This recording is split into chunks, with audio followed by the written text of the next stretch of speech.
Well, now, we got some news. A lot of shit went down on Friday the 13th. The big Twitter deal that's been all over the news the past 2 weeks. The hasty deal to buy it. And now the hasty deal put on hold. Or is it HODL?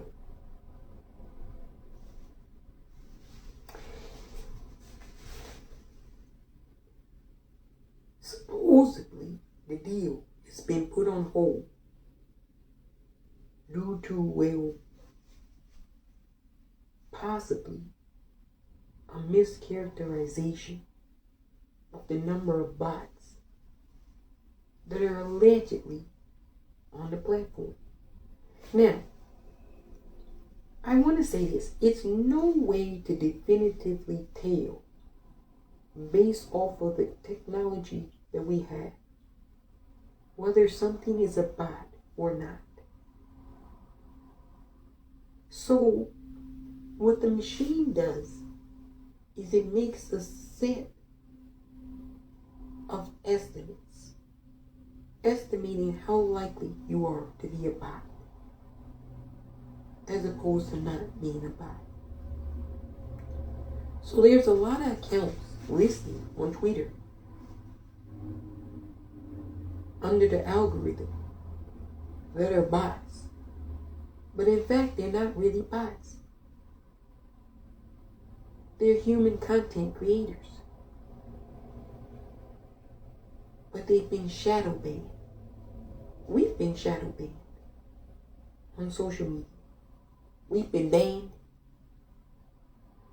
We've always been shadow banned, but it got worse. It's getting. Don't get me wrong. Bots, shadow banning, censoring. Unlike some of you, they're very complicated situations. There's no one-size-fits-all solution to this issue. I know Elon Musk was giving you the appearance that there is, but there isn't. I'm just being completely honest, knowing what I know about these platforms.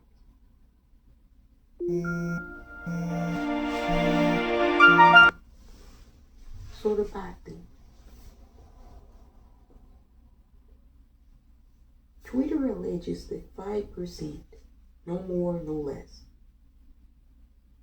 of its users they can verify are bots. This is apparently what was in the contract for the deal. Now, the number of users outside of bots is tricky, even if you didn't have bots that exist. Let's say for a minute you don't have bots. Bots don't exist. We know they do, but let's say they don't. It would still be hard to get an accurate account of how many individual unique users you have on the platform. Individuals have 2, 3, 4, 5, 6, 7, 8, 9, 10, you name it, accounts. People create 10 fake accounts of a user. So it's impossible, even without bots, to truly know what a unique number of individual users you have.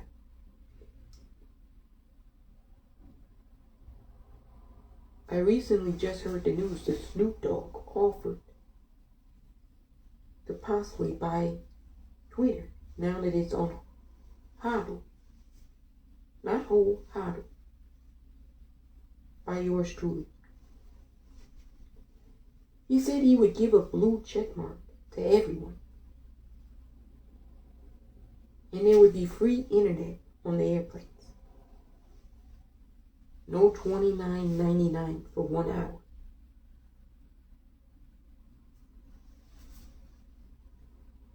This is interesting.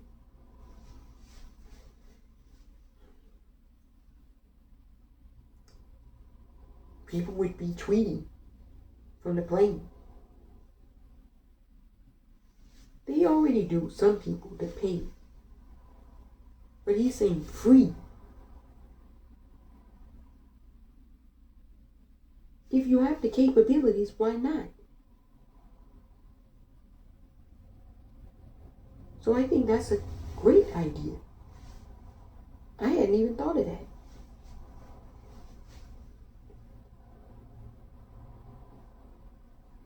But this bot issue,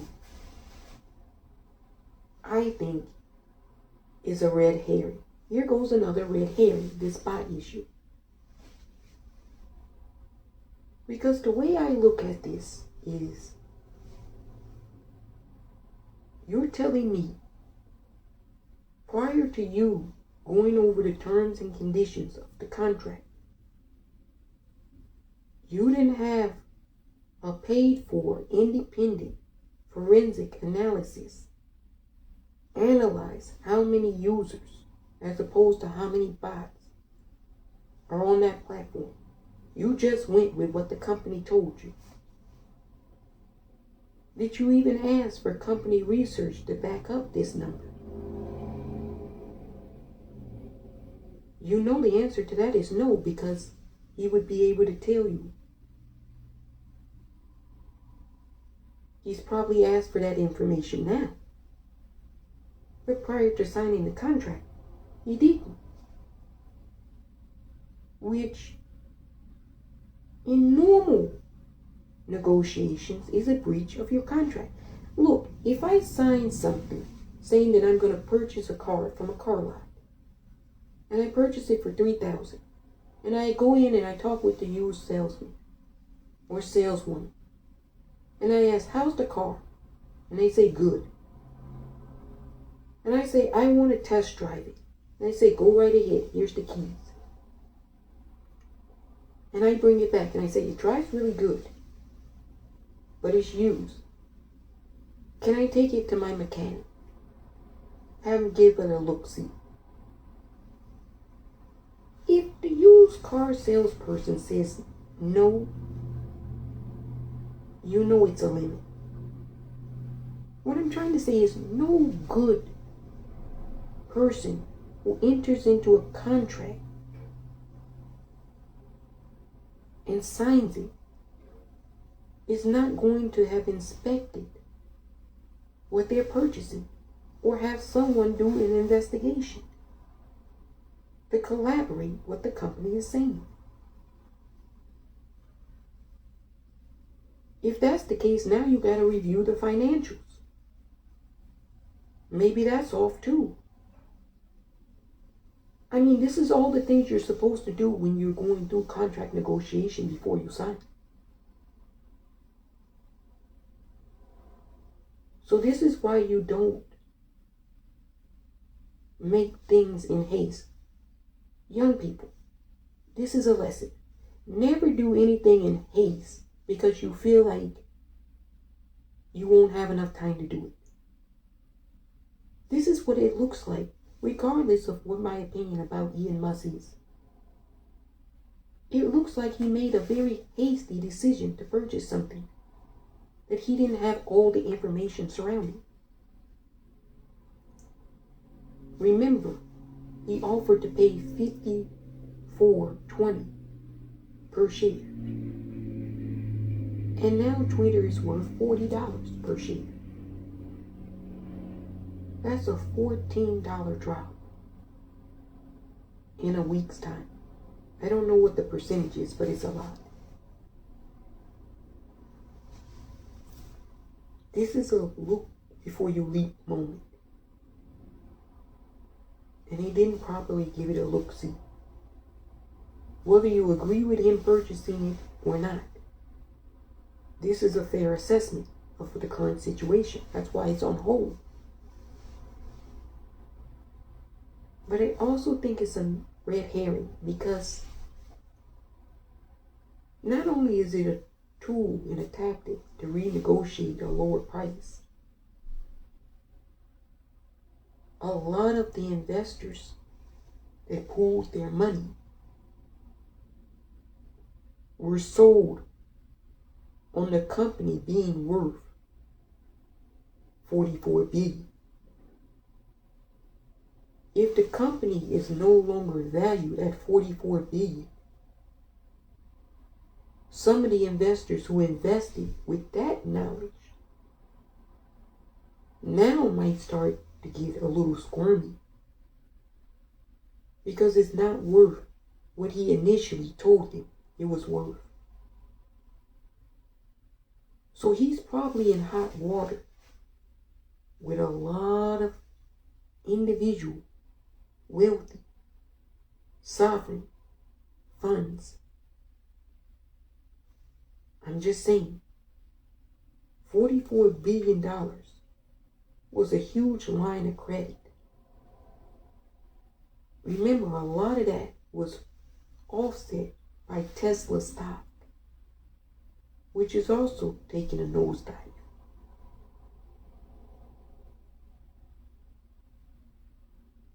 This is also a lesson. Don't try to do more than what you're capable of doing. This goes for everyone. This whole notion that you can overextend yourself. He's made some interesting comments of late. Americans don't want to work, as opposed to Chinese citizens who do want to work. Well, the numbers in unemployment don't bear that out. We have a 3.6% unemployment rate. One of the lowest we've ever had in our nation's history. People are getting hired by the millions. Last year alone, 6.5 million jobs were created.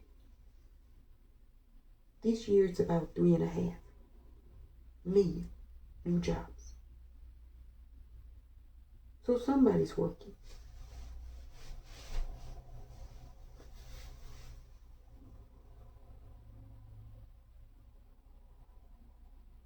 You know, I kind of think this is more of a HODL. And for those of you not familiar with the term, it really comes across in the new digital currency world. You hold on for your dear life as they steal money from you. So that's what it's looking like Elon Musk is doing with Twitter. He's hodling it for dear life. If I had to guess, my initial thought would be he wants out of the deal, but he's too far in to get out. That's my initial first thought. And then I started to reflect and think, no, this is high stakes gambling. You present a price, you know that's not your only offer. You come and you find a reason as the stock is descending to renegotiate. And then if they don't give you what you want, you say you're going to pull out and the stock will tank. Overnight, it'll halve. A lot of the new investors only invested because of me. I have leverage, so you have to give me this for what I want to pay for it. Instead of $44 billion, I want to give you $20 billion. Maybe $18 billion. High stakes gambling. Now, what I think is going to happen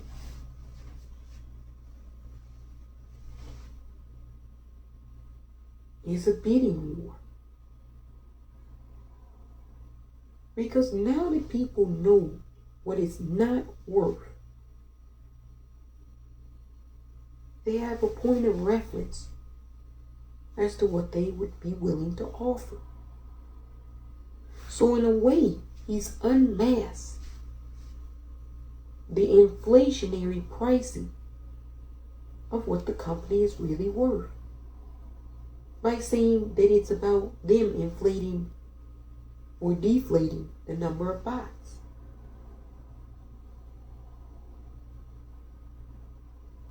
Someone like him will say for every % of new bots that the company discovers, you have to lower my initial asking price to that %.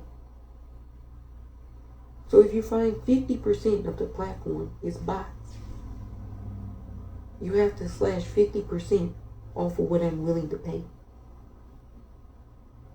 Oh, he's brilliant like this. You gotta know this. Whatever I think of Elon Musk, he's an absolute genius.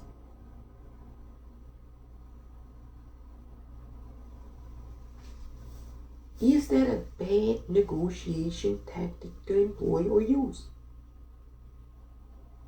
Well, think about what I said. We have to get back to haggling. He's a rich bastard, but he's haggling the company.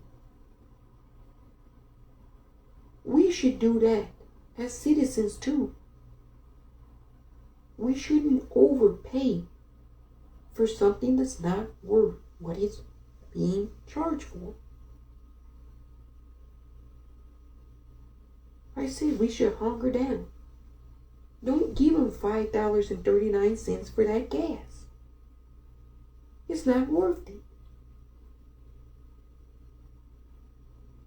If more of us did this, they wouldn't be able to charge us exorbitant prices. So he's really showing you how to negotiate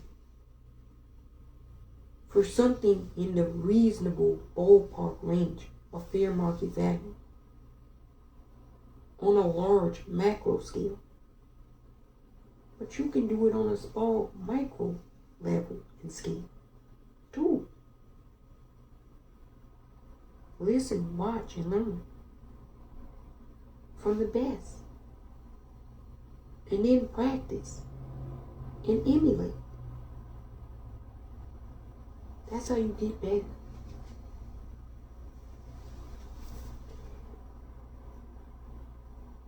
But look, I'm not coming off of my original opinion. Privatization by one sole individual, entity, or institution of a social media platform is a dangerous precedent, no matter whether you're Snoop Dogg and a bunch of other wealthy individuals, or Elon Musk and a bunch of other wealthy individuals. It should remain public, in my opinion. But now this has led to a bidding war. I think that's what's bound to happen. Whenever you have, think about it, whenever you have the richest person in the world, according to Western media, I don't necessarily believe this, but this is Western media report, place on hold a purchase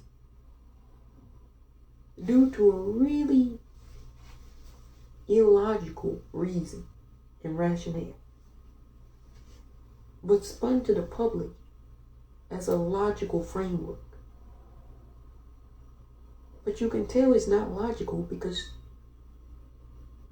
how quickly was the deal and contract signed?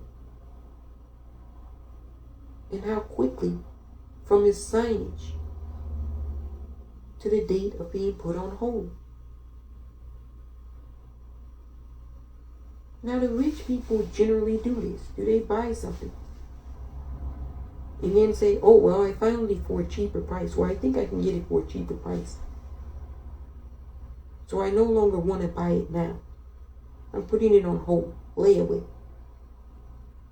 You know a lot of rich people, especially the richest person on the planet, that put shit on layaway?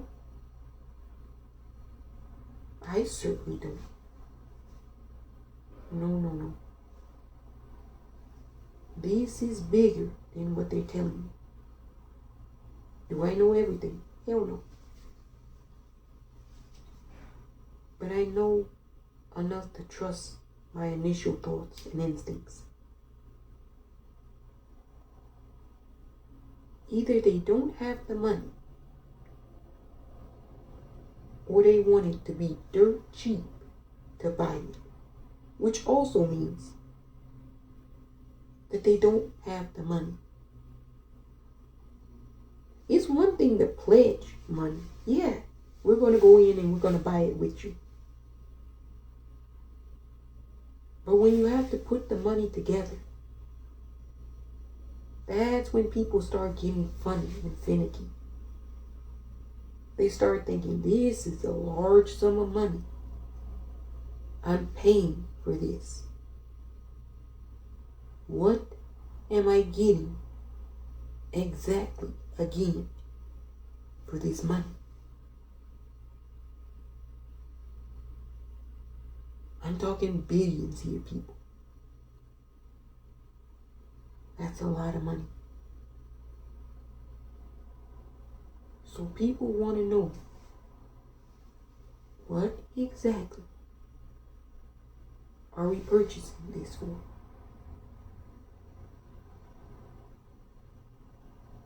Now remember, Jack Dorsey said the reason he kicked off Donald Trump, the lunatic from Mar-a-Lago, was he made a business decision. I'm going to tell you why he's absolutely correct and why it was an absolutely good, correct business decision.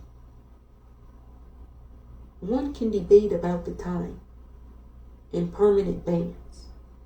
I'll talk about that in a moment too. But let me tell you why it was a good business decision at the time it was done. Bear in mind, this is after all the lies and all the damage of the lies that the election was stolen. He was still on spreading the big lie long after the election had been declared. That was hurting their business revenue. They're never going to say this, but it was.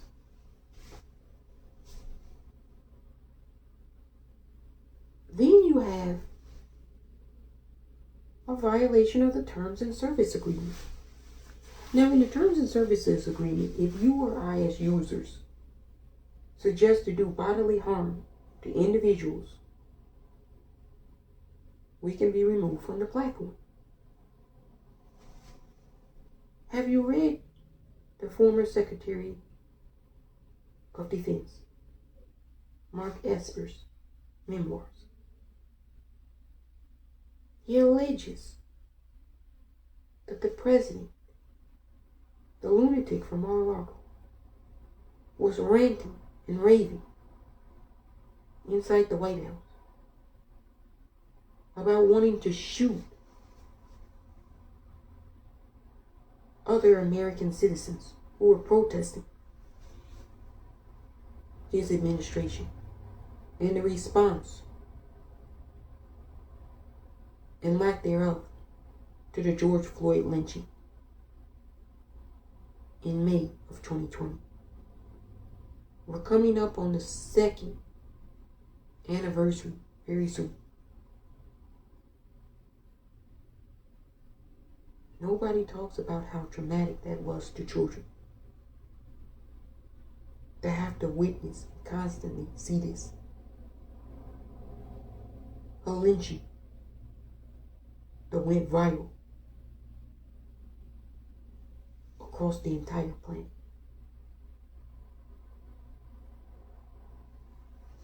This is a shame that'll never be forgotten. And it's a stain on this country.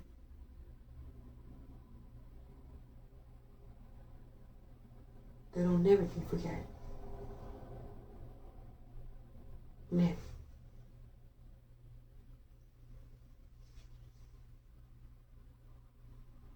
He wanted to shoot other American citizens. Now he tells Mark Esper in the league, but come on. I didn't graduate from an Ivy League institution, but they put me through the rigor. The military does not shoot to wound. If the police, which is also military on your local level, don't shoot to wound you, you know the military is not going to shoot to wound you. First off, in order to have the military shoot their own citizens, you'd have to declare martial law. Did you see anything in the George Floyd protests that would have warranted the military shooting American citizens? You had the paramilitary white fascist Nazis go to Kenosha, Kyle Rittenhouse. Most of them, with the exception of Kyle, didn't murder anyone, and they had lots of guns. And there were only 2 people that ended up being murdered by a serial killer who was let off by the judicial failed criminal justice system.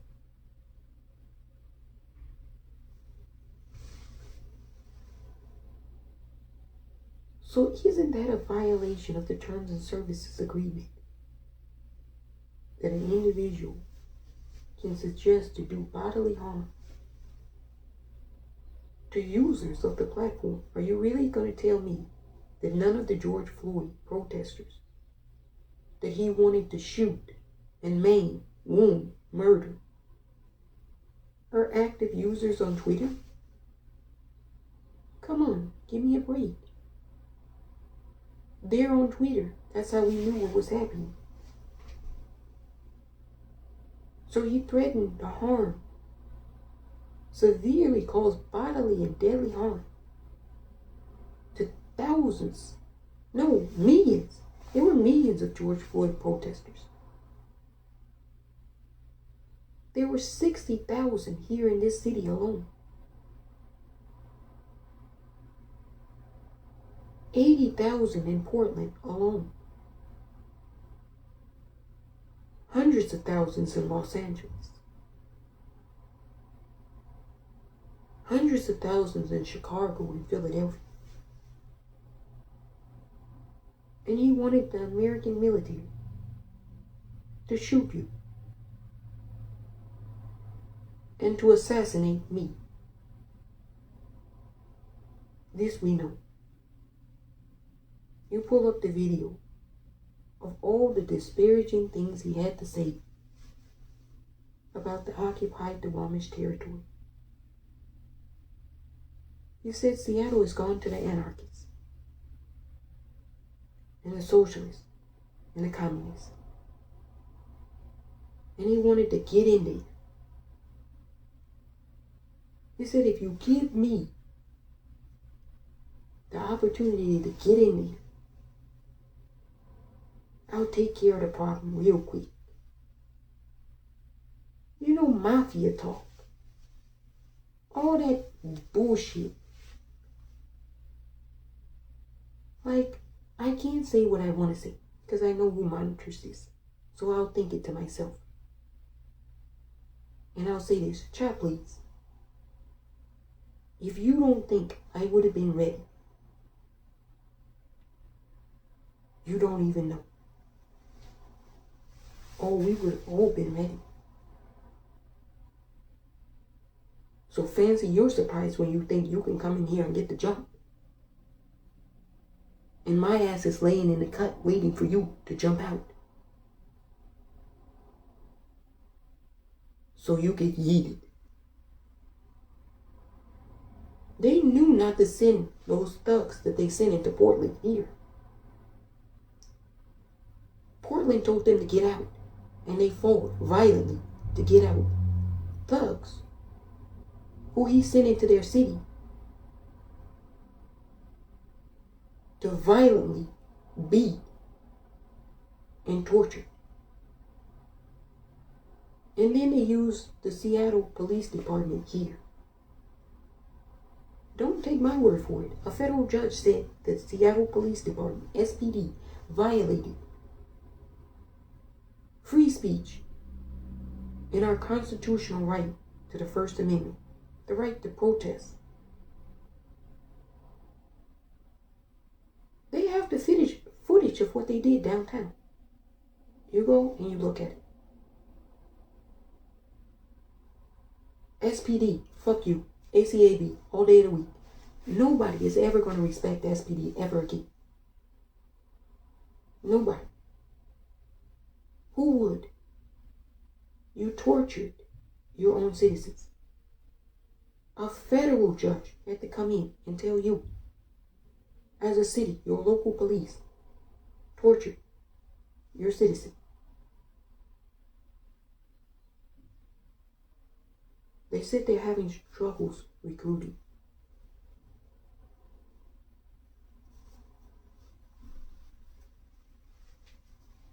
No comment. I won't even say some of the things because I want it to come as a surprise when they occur. It won't come as any surprise when they occur to me because it's long been brewing. The inhumane treatment is going to come to an end. I guarantee you this.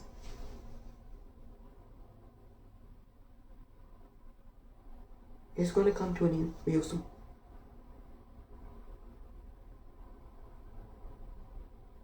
And I never lie. They know this. It's not just me that has plans. There's a lot of us. And we all have plans on how we're going to take care of this situation. And nip it, once and for all, in the bud. And then we're going to go back to being kind and nice to one another. Loving and respectful. But we're going to take care of business the old-fashioned way first. Because it seems that's the only way people understand to leave people the fuck alone who don't want to be bothered with you. You gotta show them. You gotta do show and tell nowadays. People are slow and stupid. And believe you me, my show and tell is the greatest show on earth. I'm telling you. You're gonna see. Fuck around. You're definitely gonna find out. A lot of fuckers are trying to push it. Keep trying to push the envelope. I'm telling you, somebody or a group of people, they're gonna report on KIRO 7. They're gonna do some reporting. And there's gonna be a lot of sadness.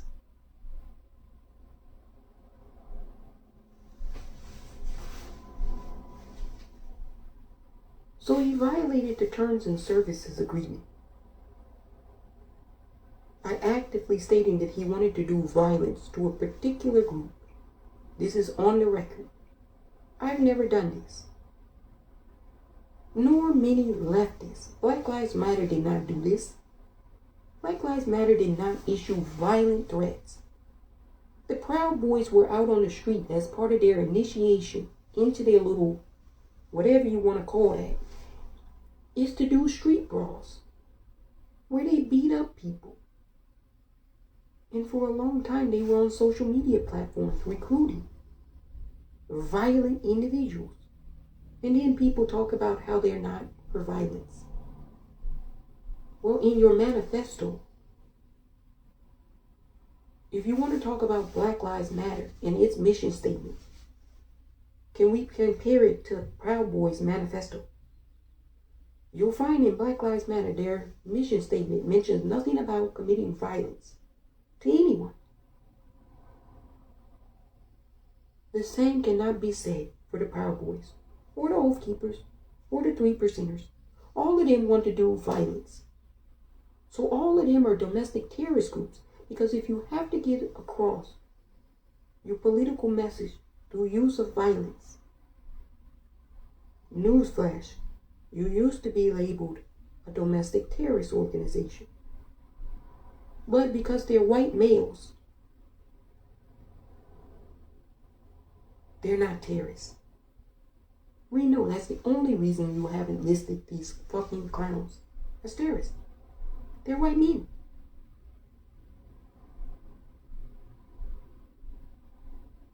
If these were Hispanic men in mass behaving like this in our country,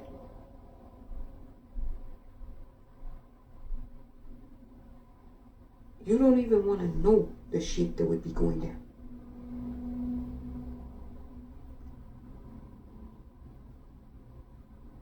So there needs to be some type of fairness, some type of balance, concessions being made. One was the service and terms agreement. I think it's pretty good. So he violated the terms and service agreement. He stoked an insurrection, for goodness sake. He was kicked off after that. I mean, that's the last straw, really, at that point. You got people that you worked up and gaslit to the point where they're chanting, hang your vice president. They're rummaging through the Capitol, spreading feces and urine, shattering historic monuments to this nation, looking for members of Congress to assassinate. He stoked all of that bullshit. And so they kicked him off the platform. Now, certain people say there should be no permanent bans. Again, this goes against the terms and services agreement. And it goes against what the platforms have already been doing. So if you don't believe in any permanent bans, you're going to have to bring back Frank R. James. He was on YouTube for years. Mindless, insane rants.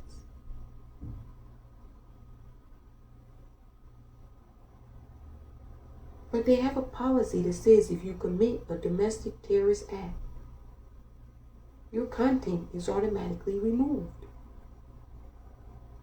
So Frank R. James, all of his content, when people went to look for it, was scrubbed. So if he's this free speech absolutist, you would have to allow Frank James, who shot up the subway station train in New York City. You remember. If you don't believe in permanent bans, his stuff should be back on there. If you think a ban should be time sensitive, then you have to have levels and violations for those levels and a time basis for what that is. I'm not saying it's not a bad idea. I'm saying that you're going to have to use it for more than one circumstance, which he's trying to sell it to you as. If you say you don't believe in permanent bans, Al-Qaeda, Hezbollah, the Islamic State, all had Twitter accounts. All were using the platform actively to recruit. You're going to have to let them back on with all the other white Nazis.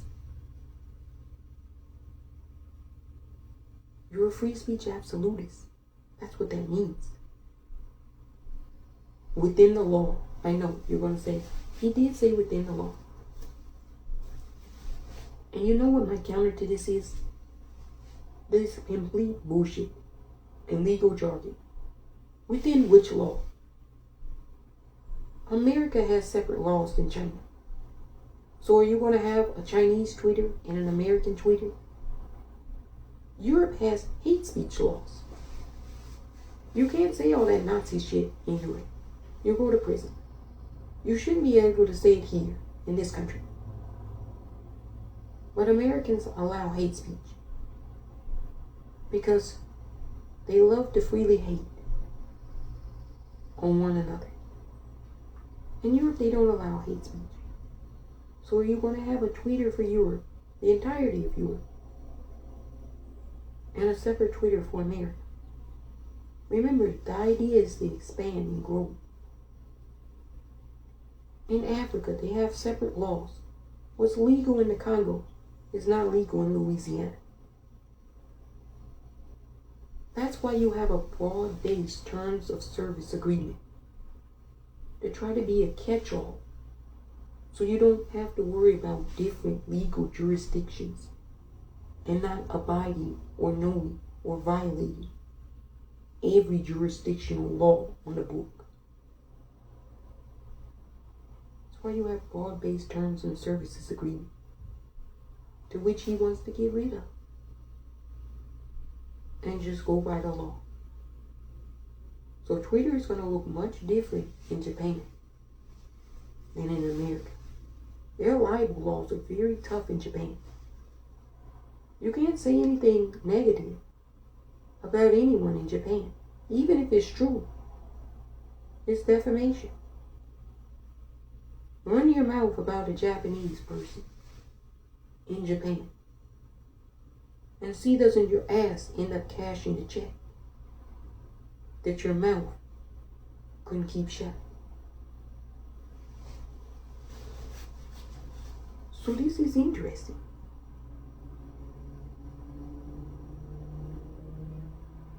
I like Mr. Beast. He put popcorn there. The emoji, just popcorn. And I thought, that's very intriguing. Popcorn. Popcorn denotes interesting. Like there's much more. Have you ever watched a movie? There's the run-up, the peak, the climax, and then the crescendo. I don't even think we got to the peak, let alone the climax of this Twitter deal. I think this now enters a new phase, a bidding war. You gotta think. He's exposed that it's not worth $44 billion. Publicly exposed this, not privately. Usually you negotiate a deal in private because you don't want other potential bidders to know what you're willing to pay. That was also strange too, that this was a very publicly negotiated deal to take a company that is public private. Like he was trying to prove to us that he has this money. I found that very interesting. But now everyone knows it's not worth $44 billion.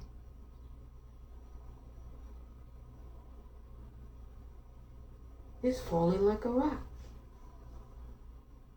Of course he's putting it on hold. He wants to renegotiate. But in a contract, there's two parties. You, as the purchee, you can try to renegotiate. But if the company itself doesn't want to renegotiate,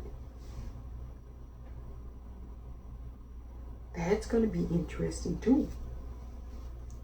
Because just because you come and say, oh, well, now that I have this new information, I want to revise the deal, doesn't mean that the person who entered into the deal with you is willing to allow you to revise the deal. Remember, they're expecting a certain number too. That's why you agreed in the contract to that number. And now you come back when things are not looking good financially. And you said you don't care about the financials. Twitter does have that. He said, I'm not purchasing Twitter for financial reasons. So you shouldn't mind, is the counter what Twitter is going to say. You shouldn't mind paying $44 billion. Regardless of what we find. It's not about the financials for you, right? See, when people start seeing they're spending a lot of money, they want to know, is the thing they're spending the money on really gonna be worth it? Subscriptions. Do you think in a recession that anyone is going to pay to use Twitter simply because Donald Trump is potentially allowed to be back on the platform? Really? Because all the survey analysis and data that the company has run says that anywhere from 16 to 21% of the current active Twitter users would leave the platform if he's allowed back on, which is going to cost the company millions, hundreds of millions. So you don't know how many bots are on the platform, but 21% of your current active clients would leave if he's allowed to be back on the platform. Sounds like it was a good business decision to take him off. They were looking at losing billions if they didn't do it. They're never going to tell you this. I'm telling you this. Donald Trump is not popular in America. Fuck what the lunatic tries to put in his own head. He's simply not. He's got about 33 to 35% of the voting populace in a cold. That leaves about 76% who aren't fucking with the cold. Now, the last time I looked, 76 is a much larger number than 33 or 35.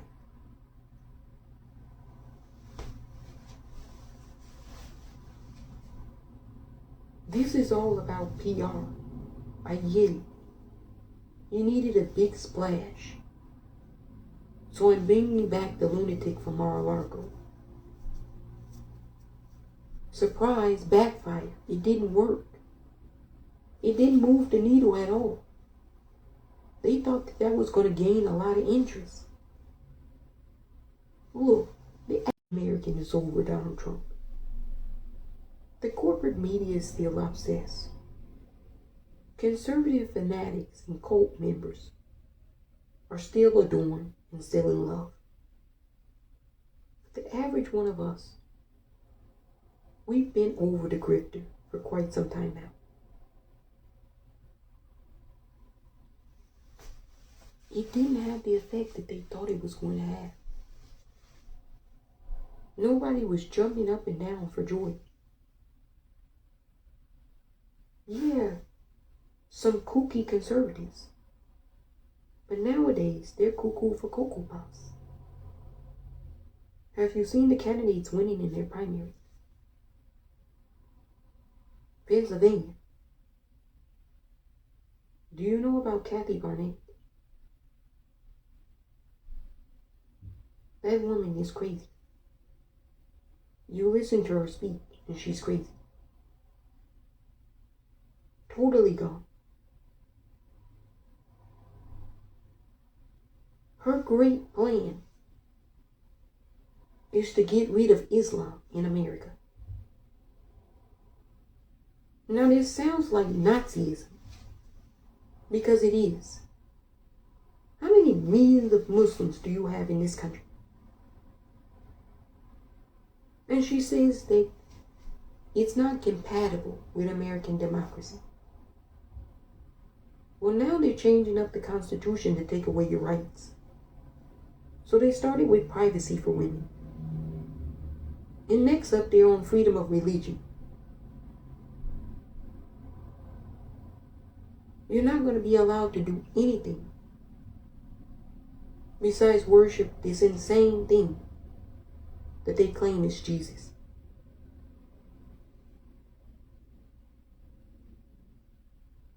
This is where we're going with that party. Cuckoo for Cocoa Puffs. I'm telling you.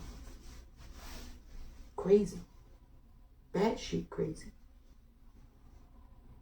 There's been Muslims in this country before this country was even a country.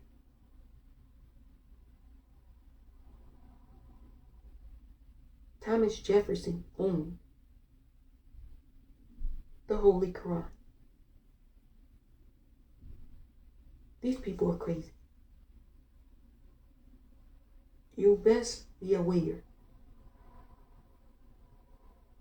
of the conclusion of this madness if they get their way. We're going to make sure that they don't. By any means necessary.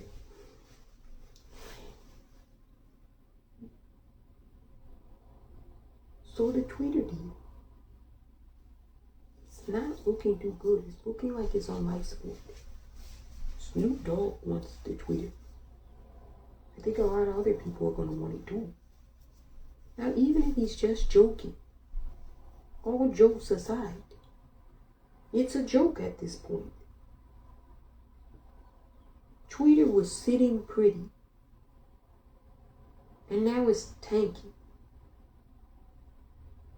It's going to keep dropping like a rock. Because you got to think like sharks in the water. When they smell blood, they start to close in. People can sense hesitation, reservation, hesitancy, reflection. He can sense that. And I gotta think that's all the things that are going on right now with this Twitter deal. A lot of, do I really want to spend the money on this right now? A lot of that is going on. Not just by the person whose name is out there as the de facto head of the deal. Remember, there's a lot of people putting their money together. That's just a spokesperson. You don't see all the people in private who gave money to finance that deal, who are starting to also have second thoughts, maybe even third or fourth thoughts about the deal. Stay tuned. Yeah, they should have kicked his ass off. Permanent ban, I don't know. Depends on the offense. I'm sorry, if you're on this internet and we know that certain things have been posted by content creators committing violence towards other people, I don't think you have a right to physically harm someone else on the platform under the guise of freedom of speech and liberty. I told you about the R-Reddit trends.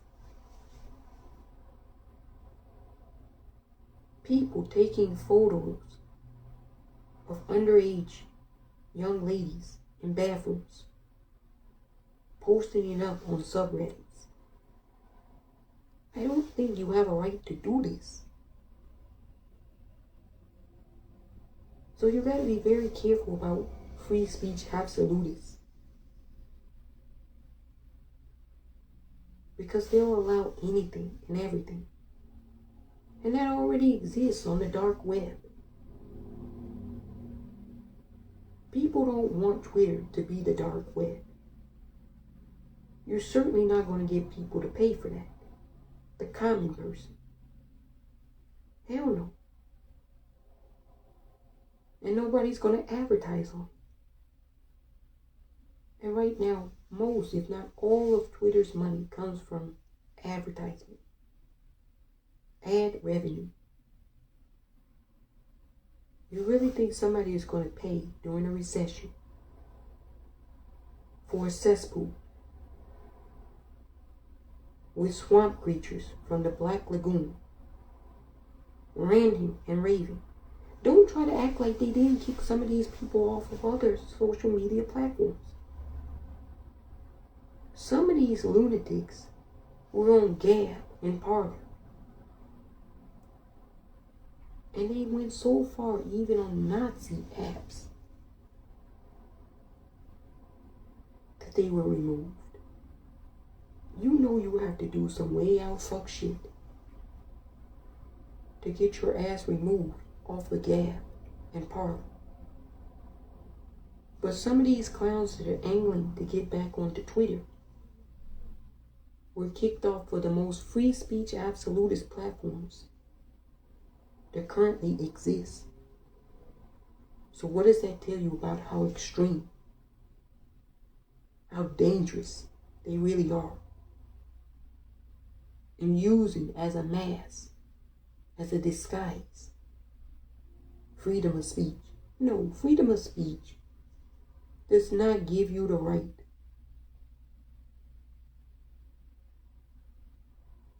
to send death threats. The internet, they really need to clean up this shit. Death threats, rape threats, all that shit needs to go. And you can tell it's toxic masculinity. 61% of Twitter users are males. There's only 38% of Twitter users who are female or identify as women.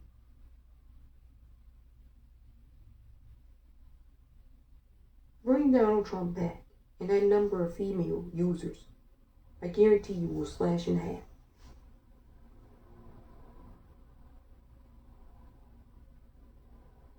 Nobody wants to be on a platform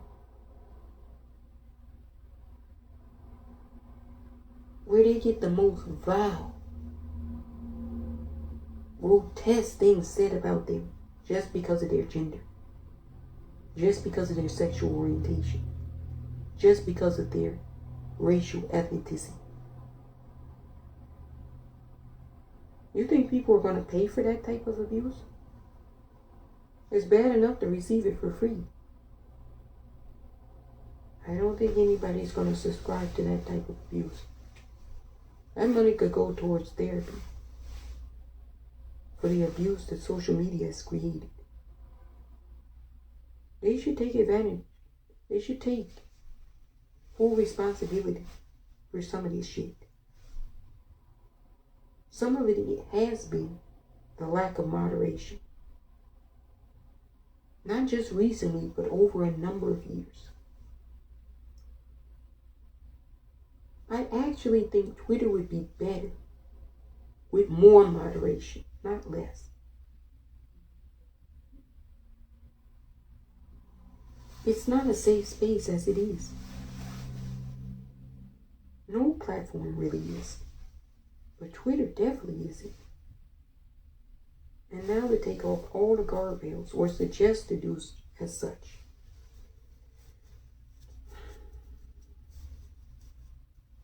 We want to act like everyone can comport themselves. I'll close with this.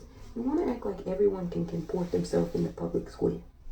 I'm sorry, there are certain people that I wouldn't want to be in the public square with if I knew they were coming.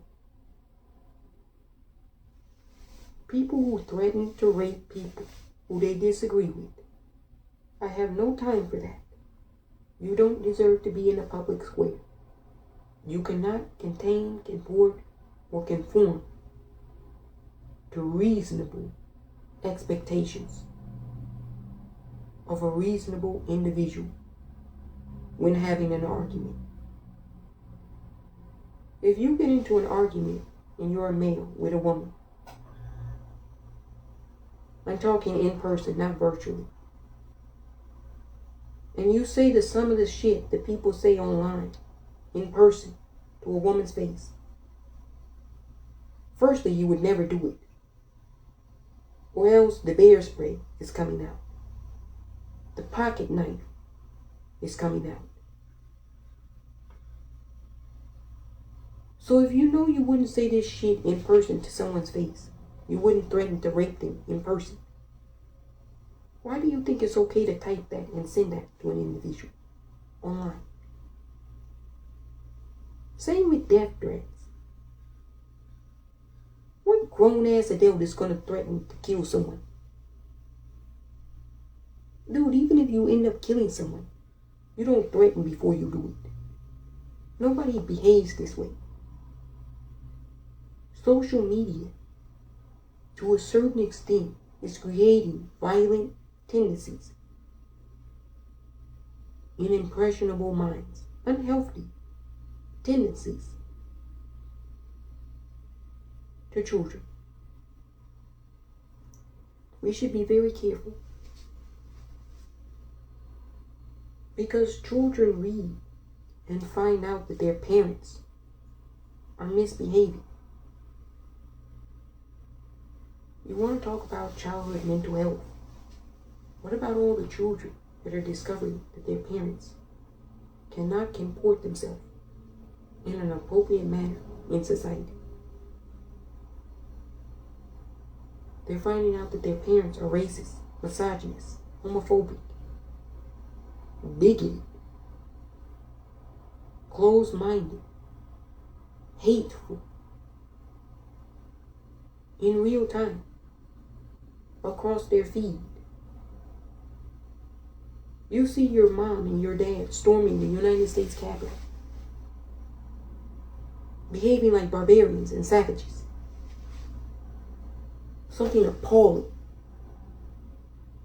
by every stretch of the imagination. How do you think that's going to play into their psyche and their mental health? A lot of the people that went didn't get apprehended, but they know they misbehaved. And they know they should face consequences for what they did, whether they get caught or not. We're talking about January 6th. The children in those households know that their parents went. They're not going to all rat out their parents, but they know. Can you imagine knowing your parents went to such an event? And you can't really tell your friends when they talk about certain things that your parents are a part of what they're discussing in a negative way.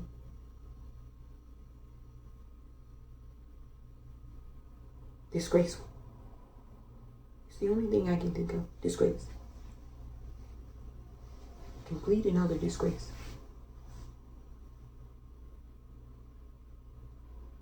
So the Twitter deal. I don't know if it's on hold, but it's on the HODL. Get the popcorn.